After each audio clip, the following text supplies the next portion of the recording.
আপোনালোক সকলোকে স্বাগতম জনালো আজিৰ এক মোৰ নতুন এটা ভিডিঅ'লৈ আশা কৰোঁ আপোনালোকৰো ভালেই চাগে ৰাইজসকল আজি বহুত দিন হৈ গ'ল মই ভিডিঅ' দিবলৈ পৰা নাই কাৰণ মই অলপ দুখ বেদনাৰ মাজেৰে তাৰমানে জীৱন যাপন কৰি আছোঁ কাৰণ আপোনালোকক কোৱা হোৱা নাই কথাষাৰ আমাৰ পৰিয়ালৰ তাৰমানে যিহেতু পৰিয়ালটো বহুত ডাঙৰ সেইকাৰণে আকৌ আমাৰ দাদা এজন মেডিকেলত আছিলে সেই দাদাজন বৰ্তমান মই সুস্থ থকা অৱস্থাত চাবলৈ যাব নাপালোৱেই যিদিনাখন মই গৈছোঁ সেইদিনাখন তেওঁক তাৰমানে ঘৰলৈ লৈ আনিবলৈ যোজা চলোৱা হ'ল কাৰণ তেওঁৰ স্বাস্থ্যৰ অৱস্থা একেবাৰে বেয়া হৈ গ'ল তো আৰু তেওঁ আজি আমাৰ মাজত নাই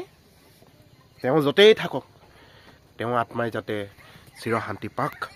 তাকে মই প্ৰাৰ্থনা কৰিলোঁ ৰাইজসকল যিহেতু পাহাৰখন আমাৰ নিচেই কাষত সেইকাৰণে তাৰমানে আমাৰ ইয়াত প্ৰায় ঠাণ্ডা নমাইছেই আৰু তো আমি সকলোৱে মিলি কেনে ভাল বস্তু এটা তো এয়া হৈ গ'ল আমাৰ তাৰমানে যিহেতু ইফালে পথাৰত ধান কাটিছে আৰু তো আমি তাৰমানে প্ৰায় ইয়াতে ভলীবল খেলোঁ তো আমাৰ ভলীবলটো বৰ্তমান প্ৰেছ ওলাই আছিলে তো ভাইটিয়ে ভলীবলটো বৰ্তমান প্ৰেছ মাৰি কিনে ইয়াত চিলাই আছে তো আমি লাহেকৈ খেলিম নহয় নাই ডেকা লোৱা হয় নাই তো আমি লাহেকৈ খেলিম আৰু এইফালে এইজন ই পলাইছে কথাটো এনেকুৱা তাৰমানে যিহেতু পাহাৰখন ইমানো ওচৰত নহয় তথাপিও বায়ু প্ৰভাৱটো পৰি যায় সেইকাৰণে তাৰমানে আমাৰ ইয়াত অলপ সোনকালে ঠাণ্ডা পেলায় তো বৰ্তমান আমাৰ ভতিজা ল'ৰাটোৱে তুমি ক'ত গৈছিলা ফুৰিবলৈ গোলাঘাটত তাৰমানে ইমান ঠাণ্ডা নাই পৰা ন নাই পৰা তাৰপিছত এইফালে আৰু এজন গৈছিলে সেইজন পলালে সেইজনে বৰ্তমান হেৰিলৈ গৈছিলে শিমলুগুৰিলৈ গৈছিলে তাতো ইমান ঠাণ্ডা নাই হোৱা বোলে কিন্তু আমাৰ ইয়াত বৰ্তমান অলপ ঠাণ্ডাৰ প্ৰভাৱটো পৰিছে ৰাইজসকল আপোনালোকে জীৱনটো কি ধৰণে জীয়াই আছে গাহৰি মাংস লিখীয়া নে হাঁহৰ মাংস লিখীয়া কাৰণ মাংস যদি বেছিকৈ খাই পেট বেয়া হৈ যায় নহয় জানো লিভাৰ বেয়া হৈ যায় কিন্তু যদি আলু লিখীয়া হয় আপোনাৰ জীৱনটো বা আপুনি হওক তুমি হওক দাদা হওক বাইদেউ হওক ভণ্টি হওক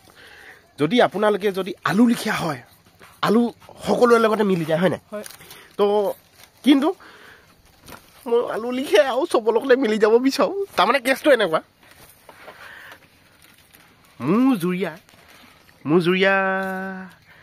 লগৰ তাৰমানে প্ৰায় নাইকিয়া হৈ গ'ল মোৰ লগৰ বুলিবলৈ চব নিজৰ কামে কামে বিজি এতিয়া মই থাকিম কাৰ লগত কথা পাতিম কাৰ লগত ঘূৰিম কাৰ লগত তো মোৰ লগৰবিলাক চবেই নিজৰ ইনকামত বিজি হৈ আছে তো মোৰ বিজনেছ কৰি মনটো অলপ বেয়া লাগি গৈছে অকল কিনো বিজনেছৰ কথা ভাবিহে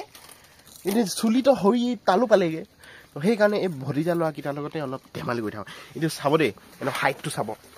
উঠছোন এই দিছে মোৰ সমানে হৈ থাকিলে মই যদি ধুনীয়াকৈ ডেকা ল'ৰা লিখা দাড়ি চাৰি চুচি কিনে সিহঁতৰ লগত যাওঁগৈ পাত্তাই নাপায় এটা ল'ৰা বাপেক বুলি